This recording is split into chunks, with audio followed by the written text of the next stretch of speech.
We are all just passing through this world. Don't let anxiety hold you captive. Let go of these three things and live freely. Have you ever found yourself sitting alone on the couch? Everything's seemingly fine around you. The house clean, the bills paid, perhaps a gentle breeze through the curtains.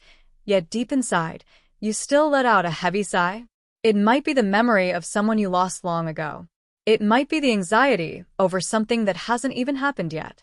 Or it might just be the daily clutter of little annoyances that tangle up your peace. If you've ever felt that way, you're not alone. We all go through moments like that, especially as we get older. But here's something to reflect on deeply. Over the course of this one short life, many of the things we get tangled up in really aren't worth the weight we give them.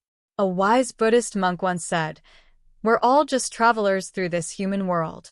Why hold so tightly to what brings no joy?" Think about that. Life is short. We age, we lose people, we gain wisdom, but holding on to things that bring you nothing but sadness or stress, that's like clutching onto thorns and wondering why you're bleeding. Let go of these three things to live more lightly. 1. Let go of who or what you've lost.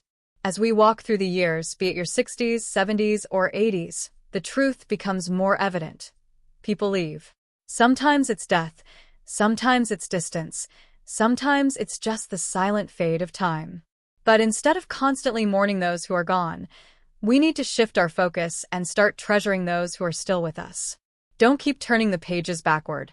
If your husband passed 10 years ago, or your best friend moved to Florida and no longer calls, grieve, yes.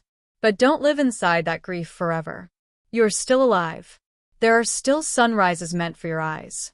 Never let your mind jump ahead into worry for things that haven't even happened yet. Life is best lived moment by moment. Like my neighbor June, who lost her son to illness but still finds joy each day feeding squirrels and tending her zinnias. She says, "Every day I wake up is a blessing. The rest is bonus." We must start looking at life as a series of unfolding moments, not a spreadsheet to balance or a puzzle to solve. 2. Let go of the constant mental chatter. Your mind is not your enemy, but it can sure act like one if you let it run wild. So many of us are stuck reliving old conversations, regrets, and what-ifs. But think about this. When your heart is truly at peace, the outside world becomes quieter too. That noise we think is out there, most of it is in our own heads. A quiet heart is the best kind of feng shui. And be careful who you share your inner thoughts with. Not everyone deserves access to your spirit. Some people won't understand you. That's okay. Those who truly know your soul, you won't have to explain yourself to them anyway. As author Maya Angelou once said, when someone shows you who they are, believe them. Don't waste your words trying to teach someone how to treat you better. Just step back. That is enough. Don't punish yourself by reliving the mistakes of others. That's like taking poison hoping someone else gets sick. Life is already full of tests. There's no need to make it harder by being harsh to ourselves. Let go. Accept imperfection. Find grace in the cracks. 3. Let go of the need to be anxious. Yes, I know, this one sounds easier said than done. But stick with me. There's a powerful quote by the Chinese novelist Mo Yan. Don't let anxiety drag you down. The truth is, most of the things we worry about never actually happen. And isn't that true? Most of the nights we couldn't sleep, most of the stomach aches we had before doctor's visits or meetings or family holidays, did anything truly catastrophic happen? We rehearse tragedies in our heads like we're actors in some play. We imagine worst-case scenarios, illness, heartbreak, financial ruin, and we scare ourselves into a corner. But the truth is, life is not usually an earthquake. Most days are quiet. Most moments are manageable. You just have to stay grounded. The cure for anxiety is almost always action. When we do nothing but sit and worry, our brains go in loops. But the moment you get up and take a step, no matter how small, the fog starts to lift. Don't stand in one spot imagining everything that could go wrong. That's like standing on the porch in a rainstorm, worrying if your roof will leak, instead of going inside and checking. Move. Begin. Do. As productivity writer Greg McKeown said, when you focus on what you can do right now, You start to reclaim your power. Life is not about perfection, it's about presence. We are not meant to be flawless. You don't have to be the most organized grandmother in the neighborhood. You don't need to know everything about your Medicare plan. You don't need to lose 10 pounds by Thanksgiving. What you do need is peace in your own heart. What you need is kindness toward your own journey. Mistakes are part of learning. Loss is part of loving. Regret is part of caring. Don't let perfection ruin your joy. Let your home be messy sometimes. Let your emotions flow freely when they must. Let your children make their own way. Let your knees creak and your voice crack and your days slow down. Because you are living. And that in itself is a victory. Don't let the mind become your prison.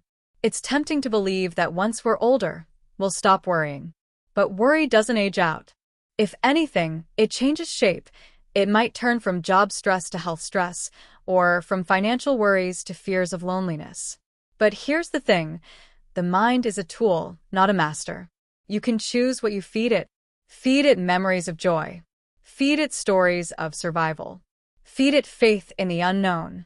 Feed it the daily beauty of your morning walk, your cup of coffee, your cat curled in the sun.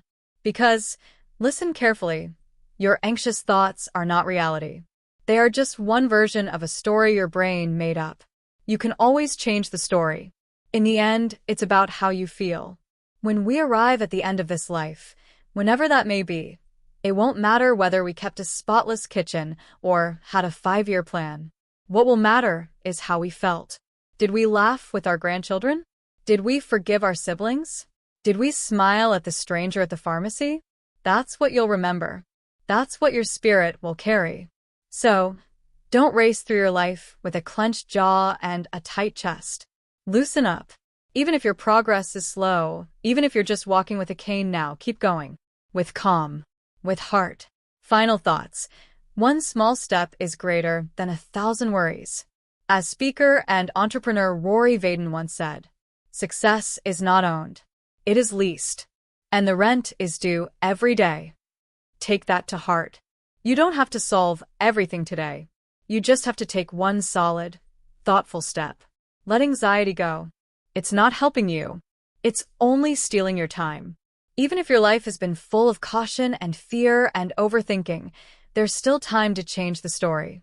Even if you feel like your life has been like climbing uphill with a boulder on your back, what if, just for today, you put it down?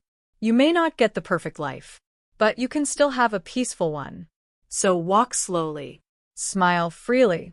Let go. And above all else, be happy on your way through this world.